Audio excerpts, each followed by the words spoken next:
1917 movie. In 2019, the one-shot intensity of his battle tale overshadows any ideas the filmmaker might have about war itself. Films designed to look like one uninterrupted take, whether they're really one long shot or just cleverly edited to appear that way, can be sweeping and engrossing or merely a novelty.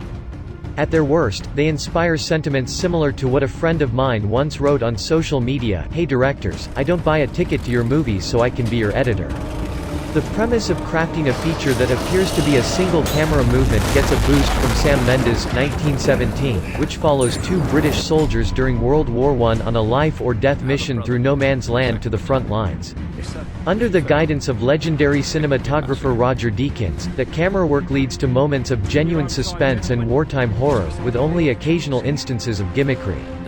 Bookended by sequences involving people running through crowded trenches of soldiers, the obvious lack of tracks for the moving camera adding to the physical burden of Deakins and his camera operators, who had to shoot these scenes handheld. 1917 gives its very linear plot a palpable sense of immediacy by almost never stopping its forward momentum. We open in a tranquil field, in which napping Lance Corporals Blake and Schofield are awakened and sent to report to their commanding officer who has a mission for them. A massive mobilization of British troops, including Blake's brother, are unknowingly heading into a German trap. With telephone lines down, it's up to the two young soldiers to traverse dangerous ground and physically deliver the order to stop the battle from happening. And then they're off and running, through barbed wire and craters, bombed-out towns and elaborate tunnels. When our heroes are not directly under fire, every lull in the action is merely a prelude to the next catastrophe, which boosts the state of tension throughout. Between the unexpected bursts of violence in the script by Mendes and co-writer Christy Wilson Cairns' Penny Dreadful, and the fact that most of the mission is being presented in what appears to be actual time, 1917 offers few opportunities for the audience to exhale.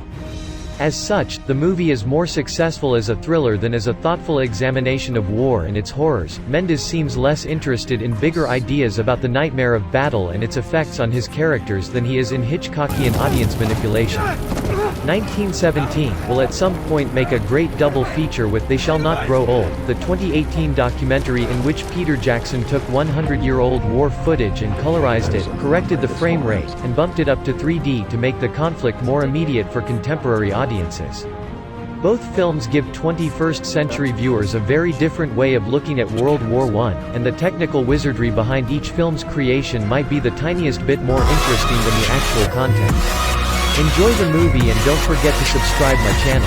Bye.